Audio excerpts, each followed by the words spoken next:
Dear learners, today I have an important topic, that is gerund. Gerund কি?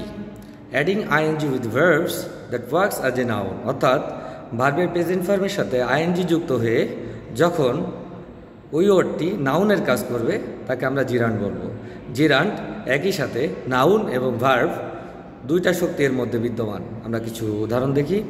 Reading is my pleasure, অর্থাৎ পড়া আমার আনন্দের বিষয়।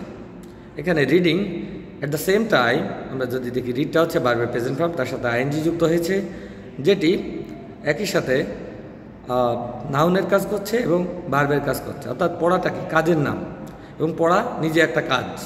সো এটা আমরা সহজেই বলতে পারি যে এটা একটা জিরান্ড। তারপর আমরা আরও কিছু উদাহরণ দেখি। I am fond of reading, অর্থাৎ পড়া আমার পছন্দের বা পড়তে আমার ভালো লাগে এমন কিছু।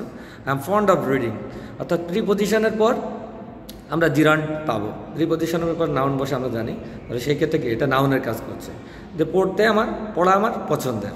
একইভাবে আমরা যদি দেখি বাই ওয়ার্কিং হার্ড, কঠোর পরিশ্রমের দ্বারা উই ক্যান সাকসিড, আমরা সফল হতে পারি। তাহলে এখানে যদি আমরা দেখি বাই প্লাস জিরান্ড, বাইটা কি প্রিপোজিশন, প্রিপোজিশনের পর ভার্বের সাথে আইএনজি যুক্ত হয়ে এখানে নাউনের কাজ করছে। At the same time noun plus ভার্বের শক্তি এর মধ্যে বিদ্যমান আছে। তাহলে আমরা বুঝতে পারলাম কি জিরান্ড হচ্ছে ভার্বের প্রেজেন্ট ফর্মের সাথে আইএনজি যুক্ত হয়ে যখন নাউন এবং ভার্বের কাজ একই সাথে করবে তখন তাকে আমরা জিরান্ড বলবো। জিরান্ড হচ্ছে নন ফাইনাইট ভার্ব।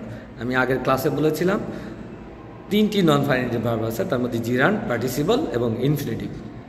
জিরান্ডটা ভার্বের সাথে আইএনজি যুক্ত হয়ে নাউনের কাজ করবে, পার্টিসিপলটা ভার্বের প্রেজেন্ট ফর্মের সাথে আইএনজি যুক্ত হয়ে অ্যাডজেক্টিভের কাজ করবে। এতটুকু শুধু পার্থক্য।